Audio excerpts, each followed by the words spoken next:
It's Sunday the 3rd of May 2015 and I'm interviewing Mr John Oswin at Chalkle Park, Piano Pavilion, South in on-Sea, Essex, and the purpose is to record his reminiscences to do with the music trade, electronic instruments in the late 60s, 70s and 80s. This is the first interview of a series and I'm with Mr Oswin. And for the record, could you just say how old you are?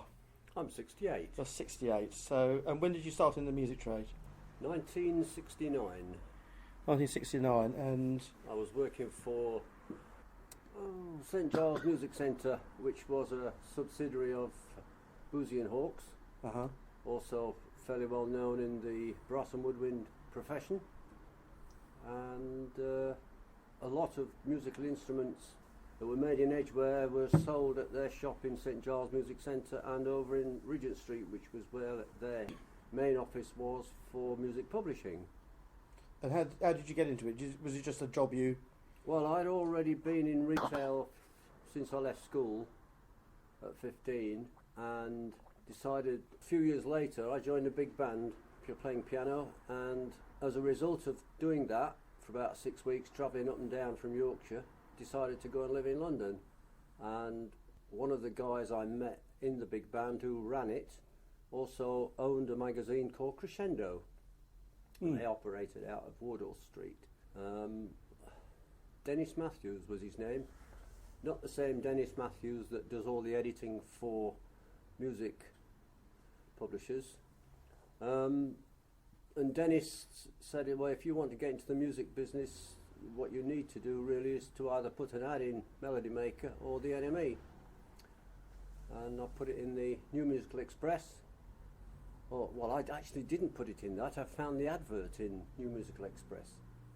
And they were advertising at Boozy and Hawkes in St Giles Music Centre for an organ salesman.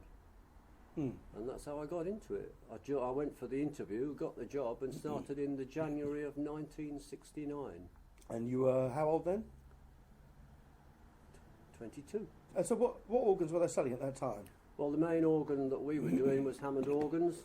And Hammond Organ's head office for the UK operated out of the same area that Boozy and Hawkes were at in Edgware, Middlesex, and they were on the same site.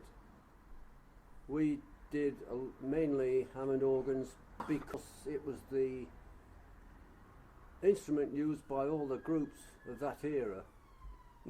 Vox Continentals and such like were ones before it, but Hammond organ had the sound, and all the bands of that era were using them. And we're talking the late 60s, even before I was there it had been happening, but different models were coming out because it was going more into an electronic age. But Hammond kept their favourite ones like the L, the M, the B3, the C3, the A100 all had tone wheel generators, and they were all mechanical, and that was what you would really call the Hammond sound, invented by a guy called Lawrence Hammond, who was an American. And they used the system, especially on stage, with Leslie speakers, which was also another subsidiary of the Hammond organ organisation. So how were the sales conducted? Would bands come in, or people would buy these for their domestic consumption? Well, most of the models that we had in, we used to rent out, and they'd go out to places with the BBC, television shows, ITV. They had studios everywhere. The BBC had studios all over the place, in central London as well as outside.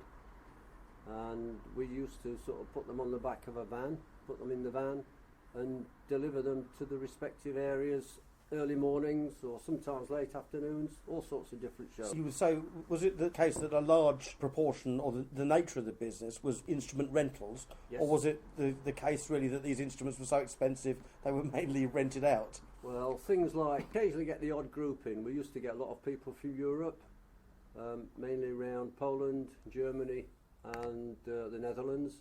Used to be really interested in buying Hammond organs, but they were always going to be at this stage second-hand ones, because not so many new ones were coming out in the mechanical range. In the time I was there, I mean, they brought new models out. A new model had come out at the time I was there, which was called the K100, and that was electronic.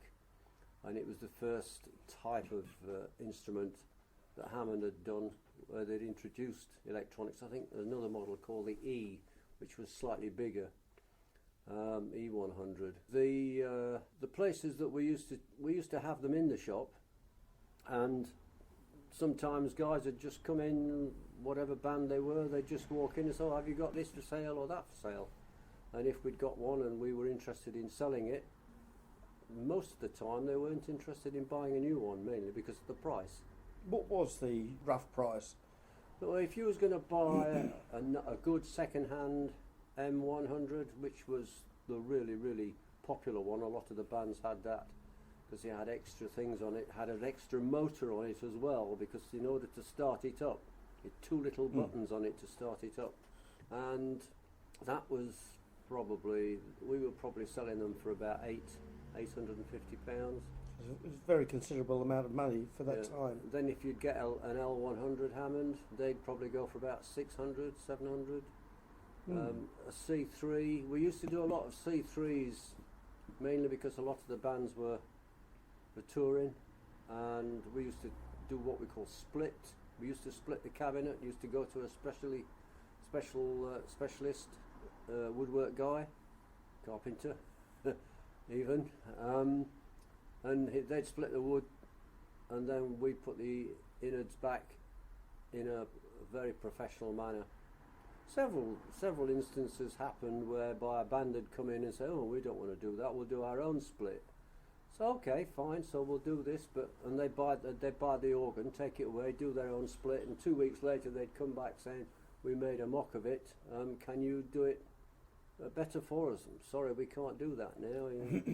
We can probably strengthen it out a bit, but the C case was much more robust than I think the B. The C and the B were similar in as much that they had no central speakers, no speakers of their own. The B3 was quite, probably the C3 was more solid, and the B3 was... The B3 was with legs, wasn't it? Yep. And legs. The C was with solid sides. Yes. Well, they used to go in like that. Yeah. Obviously you can't show that one. And the other model that was popular was the A100, which was solid, but it had its own speakers, and that was quite heavy. Another one that came out was called the H. The RT3 was really the liturgical style. They'd use it in a church. We did sell one to a church down in West London somewhere, out in the sticks, and it went to a church that had just been built, strangely enough, on a property belonging to the Polish community. It was a fantastic place, and the professor in this particular place, in the museum and the library, was in his 90s, and he knew everything about this place. It was really quite fascinating.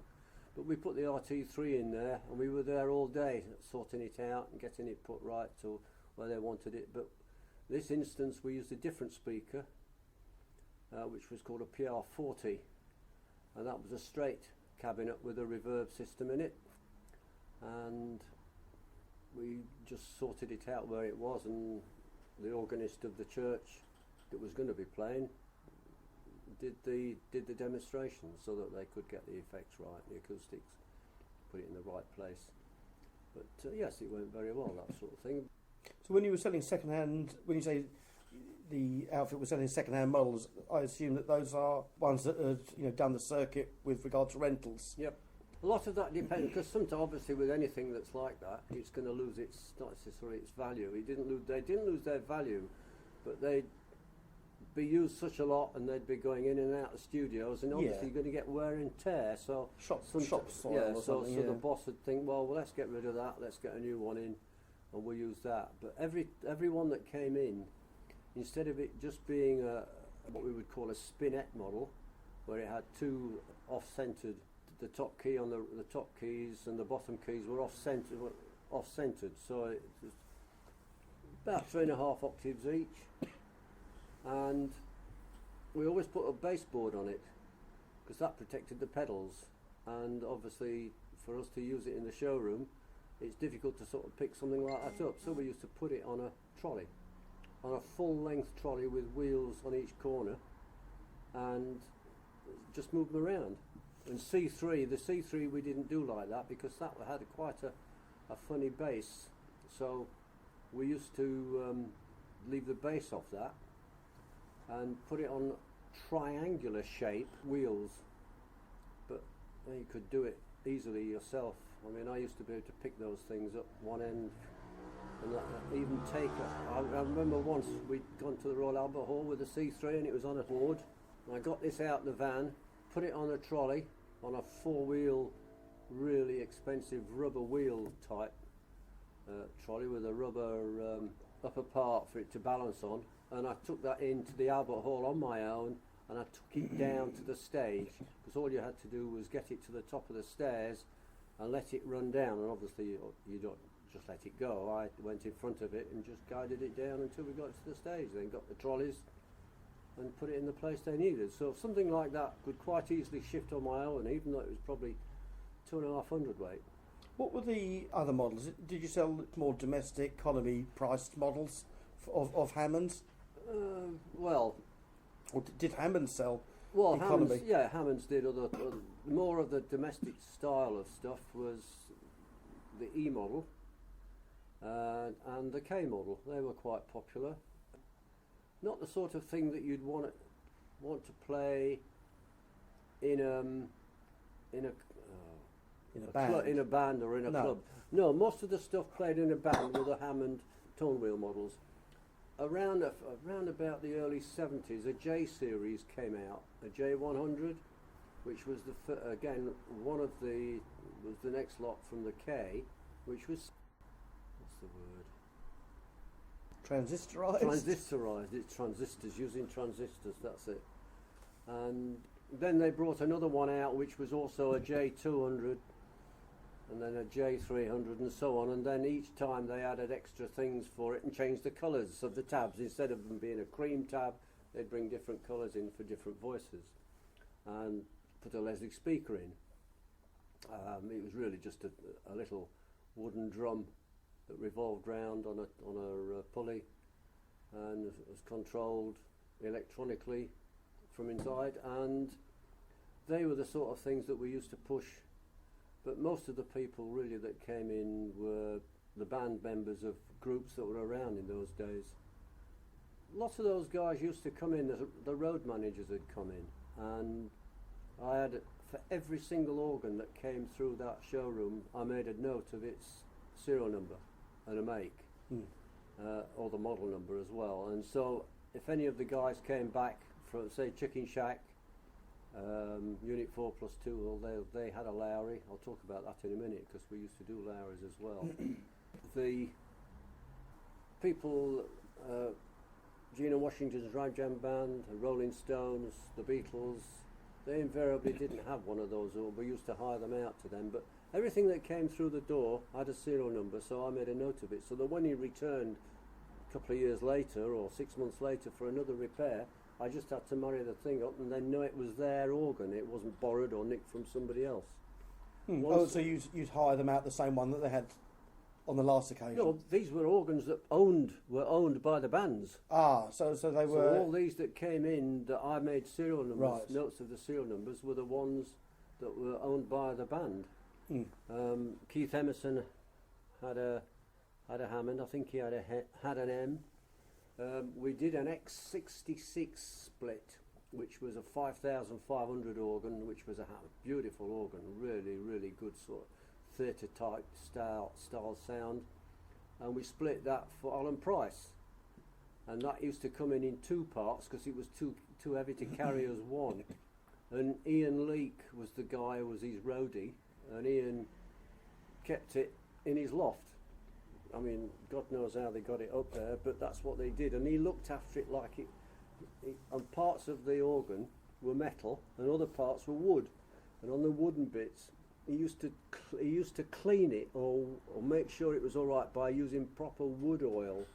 He had it with him everywhere he went. He was really quite quite smart, quite surprising really, but he looked after it like it was a baby.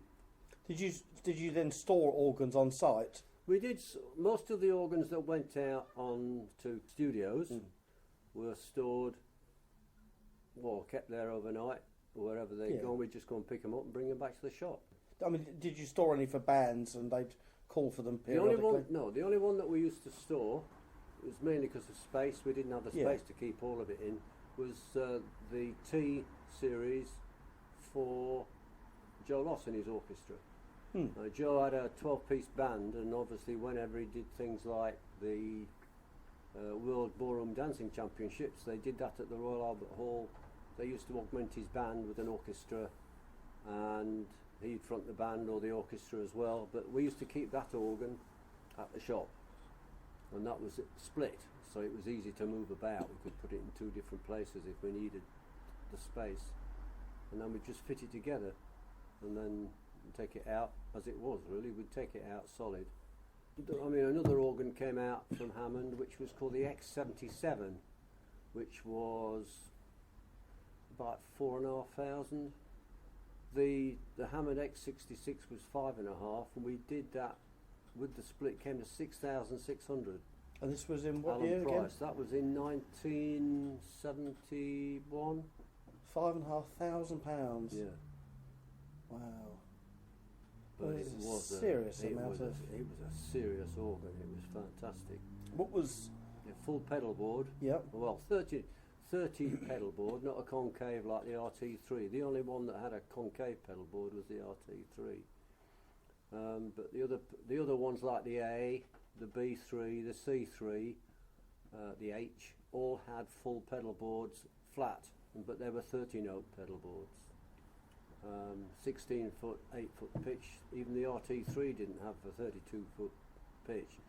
Some people used to say within the Hammond organisation that if you put the 16 and the 8 on together, you'll get a 32 sound. But I never sort of. But it was quite good because it went down 2 octaves lower than middle C. It was good range, 30 notes. All the spinettes were 13-note pedal boards, just a full octave really. We sold other organs. We did things like a Diamond 800, which was a portable instrument that came out around about 71, 72. That's a strange thing. That was a really thin sound. Not what, but then you relied on you needed good speakers for it to sound really, really good. We didn't sell many. I know we sold one to Cat Stevens, and Lowry organs we did a few of, but we never did new ones. We did mainly sort of second-hand ones. The popular one, a bit like a car, you get a Ford Fiesta, and they carry the same sound or the same name all the way through. With the Lowry Holiday, they had loads and loads of different models, and as the years went on into the sort of 80s, they were still introducing them. Lowry Holidays were still coming out, but in a different cabinet, more advanced, but still. They had a great sound.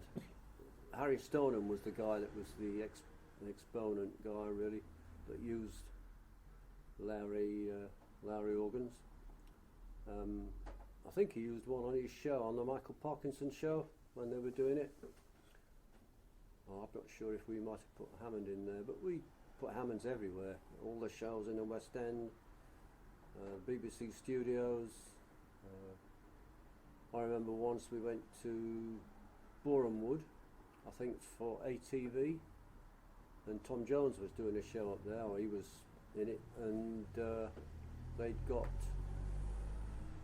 Big Jim Sullivan, his guitarist, who was sitting in the front row of the big band, and then in the other studio was a guy called Buddy Greco, who was rehearsing for a TV show then, and he decided he didn't want to do that. He wanted to have a rest, and he stopped the show and he came in to watch Tom Jones at work, because Tom Jones at that time was the man.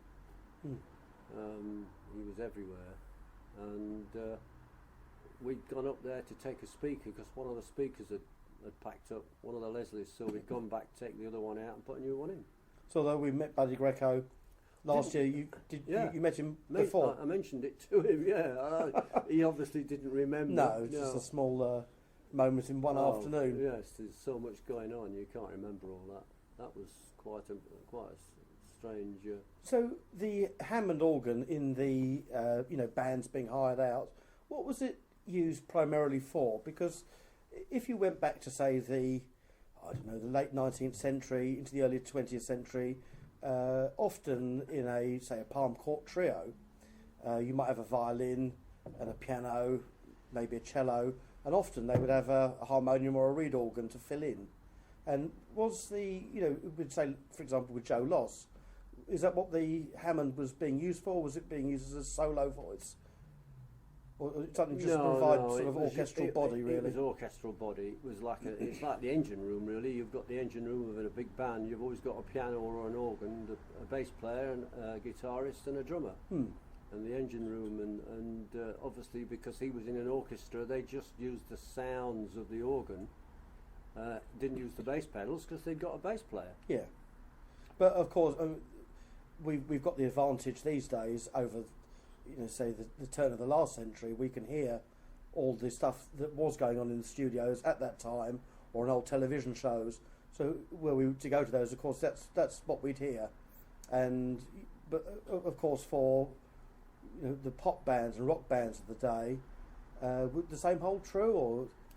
Yes, I would say most of the top. When I say the top rock, most of the guys that were well known, that were on Top of the Pops or on television on a regular basis, especially when every day or once a week, I can't remember now, they used to do a radio, the Radio 1 program, and lots of the different groups, Procol Harum, who were from around here, South End area, they had a Hammond, I think they had a Hammond C3, but all the bands of that era were using Hammond organs because that was the sound. I mean, we used to go down to the Hyde Park in the summer. A band had come over called the Grand Funk Railroad, and they were a big rock band from the States, and we put Hammond C3 in Hyde Park for them for the show, and we sat behind. Strangely enough, it was on a Sunday afternoon, or it might have been a Saturday afternoon, when Stan Smith was playing Ken Rosewall at Wimbledon in the tennis, because we sat in the van and listened to the tennis match while the concert was going on. And we were sitting right behind the speakers, and at that time 7,000 watts was coming out, supposedly.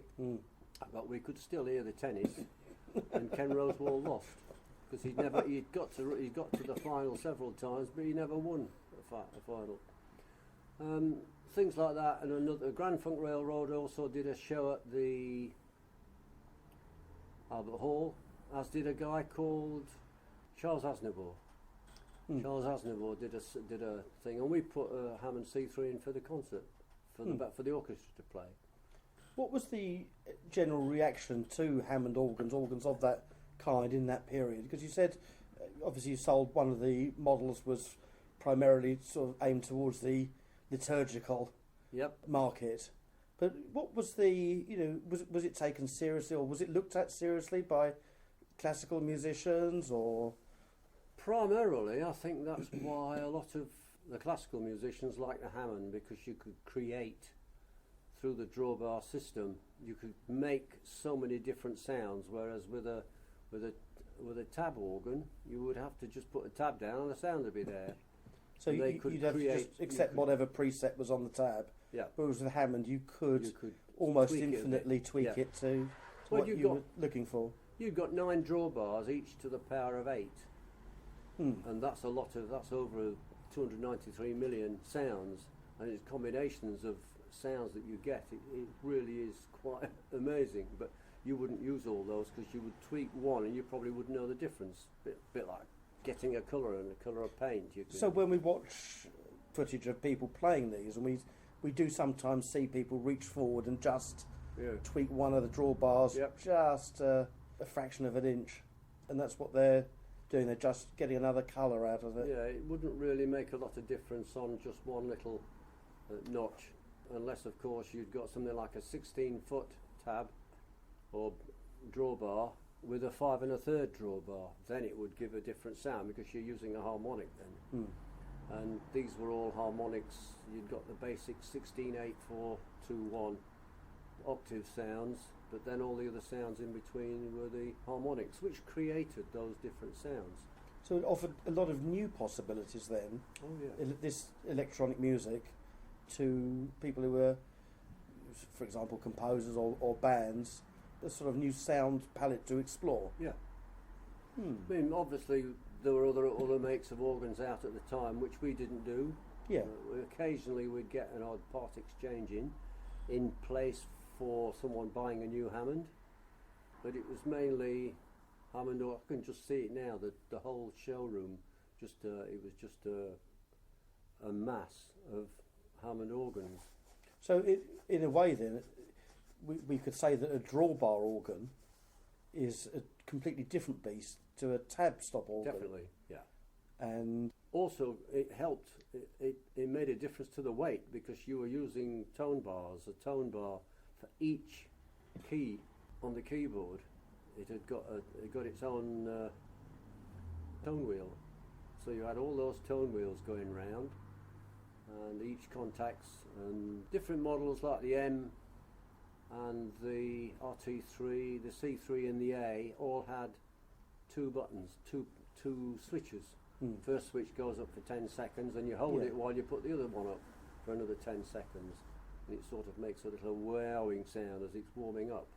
Yeah, and the popular ones at that time, we used to, and some of the colours of them, strangely enough, were different colours, mainly walnut brown, but some of the ones that we had were white, because the bands liked them white on stage, and we kept them white. And we did one such organ for a band called Love Affair, who are based around here, funny enough. The keyboards, the singer is one of the singers. And we did a red L100 for them, and took all the gubbins out of their old keyboard, put it safely in the office, and made a new cabinet, sprayed it red, satin red, it was fantastic, and put it all back together, split it at the same time, put it all back together, and then they took it out on tour. Another one, for instance, Global Village Trucking Company. The Global Village Trucking Company was a band run by a guy who was in fact James Lascelles, the Viscount, I can't remember, his parents were the Earl and Countess of, the Count and Countess of Harewood. And they'd split, and she was living in SW1 and in a very large house down there, and we delivered a Hammond C3 to their house in a special, we made a special covers for it, very, very thick covers, and they were going to take that on tour. And we did another one similar to that, C3, and the guy took it to America with him and got to New York Harbour, and the people that were taking it from the bus to the ship dropped it in New York Harbour. So they lost that, and they came to us again about 6 weeks later and ordered another one. Didn't go back to New York this time though. They were by now. I had to borrow one when they were out.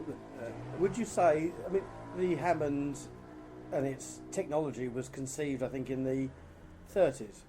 But would you say by the time you were selling these, you know, the technology had really come of age and it was a perfected... I think with Hammond, I think with what happens with anything, you've got to go with the flow and try and produce other things, because other makes were coming along by then anyway. Kawai were around, Yamaha, all bringing out new instruments or new sounds, all electronics. So Hammond had to get on the bandwagon with other people like Wurlitzer, Baldwin, Lowry.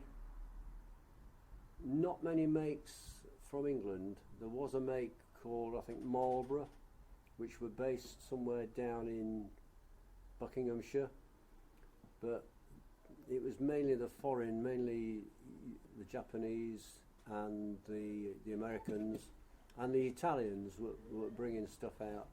You mentioned when we spoke the other day, it was an Italian accordion maker who'd gone into manufacturing. Yes. Crucinelli. Crucinelli.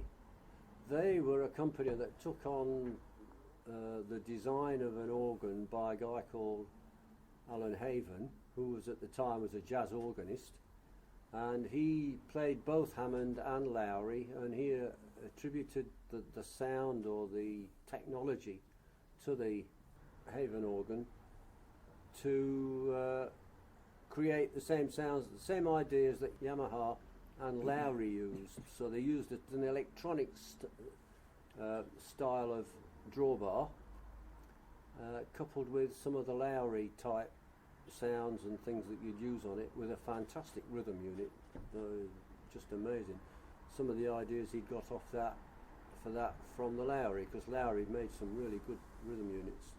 You got Crucinelli to make it, or you got a Crucinelli model and put his name on it? I think that's what it was. It was they designed it. He designed it. They'd made it, because they'd done that. They put their name on it, but they called it the Haven organ, and that operated. We started operating those out of a place I worked at in Tottenham Court Road in 1974, with a fella called Trevor Daniels, and Trevor had been in the scene a long, long time, playing everywhere, doing different organ demonstrations, and at trade fairs, especially most of the trade fairs then used to take part in London, in the hotels around Russell Square. But then, as the years went on, they did it up at the NIA or the NEC Had the Haven organs had any market penetration, or did they sell well, or? They didn't sell at all. Didn't sell at all? No. The prices, strangely enough, they were in a ridiculous price. Good prices and ideal for first-time buyers at sort of 350, 650 and 950, and for some reason after the trade show they doubled in price, and that was really the makings of not a good idea, because it didn't go down too well. I remarked on it to a particular man called Mr. Arbiter, who ran the Fender Soundhouse in Tottenham Court Road then, and I just said, it seems a shame that these organs have come out ideal for first-time buyers, and they've gone and doubled the price. Not a good thing to do, and he was a little bit put out by that, but nevertheless it was true, because a lot of people agreed with me. And as a consequence, they didn't sell. But the only person that could really play it well was the guy that had designed it. Do you know of any surviving instruments to this day? No. No, there may be. They had a terrible fault with the pedal board. I mean, you'd be playing a certain pedal and a big boom had come out from within the organ. It's obviously a technical thing, and it happened quite a lot, but they were quite loud, quite raucous, nothing really nice, unless Mr. Haven himself sat down and played it. He just made it talk.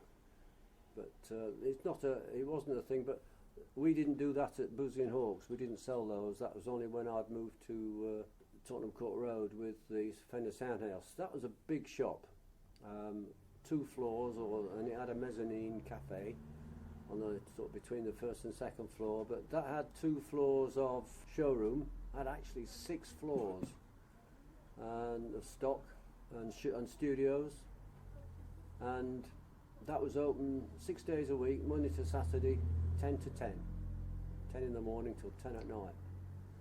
An acquaintance of mine owns a Compton electric organ that had been with the BBC, that was latterly modified by the BBC Radiophonic Workshop to provide the unusual electronic sounds of the Doctor Who soundtrack. Now, the Doctor Who soundtrack, strangely enough about that, is that I went into the studio at Delaware Road when they did it, because we used to put organs in Studio 1 and 2 we used to put Hammond organs in there for the orchestras. And we had to wander down this corridor, and this small room was where they did it, on a synthesizer. So whether or not it was something adopted from the Compton organ, I've no idea, but it was only sort of synthesizer that they'd used. A weeny little room, probably about 6 by 6. What If year was that? Early 1970s, Mm. when I'd gone in. I mean, obviously Doctor Who. I remember Doctor Who's series when William Hartnell was the Doctor. I think the Compton modification was from an earlier, the first decade of it. So, Yeah.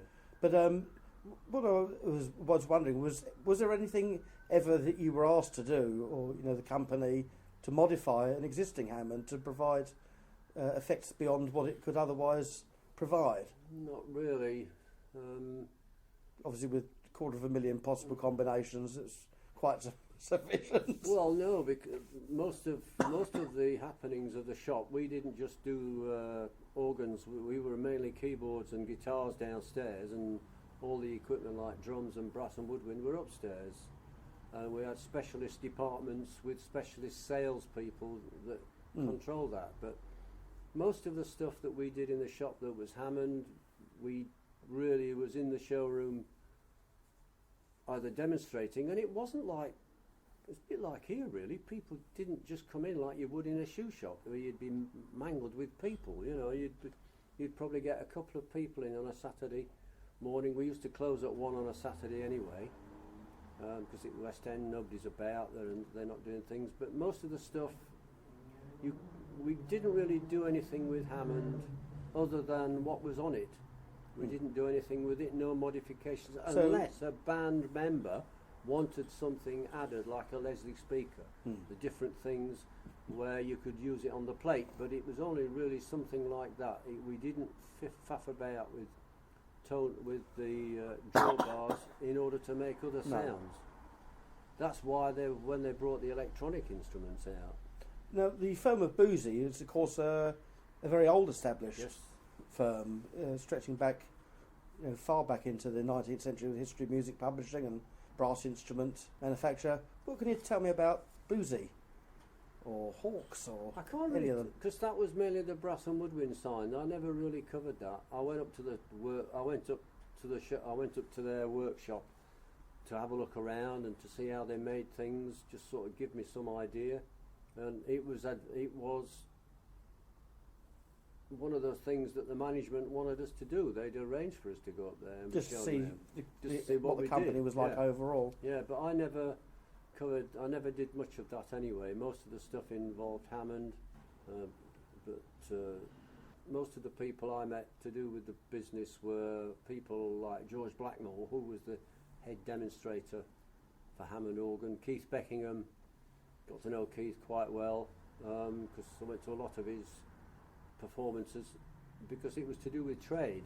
And obviously you'd go along and get as many names and addresses as you could with these people in order to try and sell them something. Another speaker that came out at that time, a little bit like a Leslie speaker, was a Sondine. That was an electronic sound system, but the cabinet wasn't as solid, and it was a bit thin, the sound, so it wasn't as good a quality. But most of the things that we had in really electronic wise were more the home organ market, were like the J series, the K series. Then they brought the T series out, one of which was Joe Loss's, and that was drawbars and electronics. They were quite popular. And then they brought a T400 out, which had a rhythm unit in it, and a T500 with a rhythm unit in it, with a lot more coloured tabs. So that was really... Tell me about the different rhythm units. What was available? What was people's reaction to them? Well, at that time, a rhythm units, you could get them separately or you could get them built in. And they were just rhythm units attached to the speaker. The system itself, it wasn't attached in the early days to anything else other than just a speaker, so you just play along with it. It's a bit like having a drummer there, and that was it. But then Hammond intervened with what they called an AV64, and they actually added that to one of their Hammonds, I think like the Regent, which was a big theatre style organ. Still only 2 manuals, lots of coloured tabs on it, lots of things, Leslie speaker, but they incorporated the rhythm unit into the automatics for the left hand, and that's when electronics started getting a bit more interesting, so you could actually play a chord of C on the left hand and play the rhythm unit, and you'd get the automatic accompaniment well, just by holding the chord down. And it would go up the chord triad notes. And Yeah. Well, the rhythm unit at that time, the AV64, had 16 rhythms with 4 different patterns, so you had 64 sounds. And one day I was standing in the showroom, we'd only got this one, it was coupled up to a Hammond X5, which was a portable Hammond, and this car pulled up outside the showroom, a big white Merc, out gets this big guy, and opens the door, and it's pouring with rain, and this fella shoots in, and it was Gilbert O'Sullivan, the guy that used to, one of his first ever TV Top of the Pops was where he's sitting there with some old clothes on and a cap, and played some of his songs, and he'd come in, he was looking for a rhythm unit, and I just sat him at the organ and says, right, set of headphones, there you go, see what you think. He ended up buying it, I think it was about £150, it was the only one we'd got. And off he went, happy as Larry. That was round about 1975, 73, 75, different times of the 70s I was at different places, and then I went back to Boozy in Hawks, which was then called the Cavendish Organ Centre in Margaret Street. Most of the rhythm units, Lowry did a good rhythm unit as well, which had some excellent patterns, Latin patterns. Must have had something like 21 different rhythm patterns, and then different makes, because they were coming out as items built into an organ. They also came out separately as a separate entity. Bentley did a good one, which was almost as good as the Lowry one. Might have even been the same company that did it, sold it. They were becoming quite popular as well, with some of the pop musicians wanting to buy them separately instead of having a drummer in the studio. They wanted to use a rhythm unit.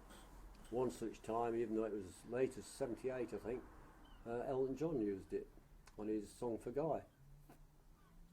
Lots of rhythm units. Some of the rhythm units that came out, Yamaha had some out, Kawai had some.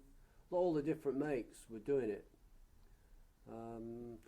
So I suppose if you listen to an old track from the 60s or 70s, having worked with the trade and heard all this stuff, you can often say, oh, that's a such and such bloke. Yeah, you could hear it. Yeah, I mean the Lowry rhythm unit was so top of its game. It was a really good one, and I think with the Hammond organs around, the AV64 was pretty good. What was better about the Lowry rhythm unit than the other competitors? I think it had the rhythm patterns were intricate. They had a good choice. I mean, there's at least 21 different rhythm patterns, no combinations, and at that time they didn't have patterns which would introduce a fill-in. It was only a bit later when they started using that. And Technics organs, I think, were coming in around the late 70s. They were really, really good. They were coming up with some good things and rhythm patterns as well, but that's a different era. Okay, well, it's come to the close of this interview, and we look forward to speaking to you again. So, Mr. John Oswin, I'm Adam Ramett interviewing, and this is 2015 at the Piano Pavilion. Thanks very much. Pleasure.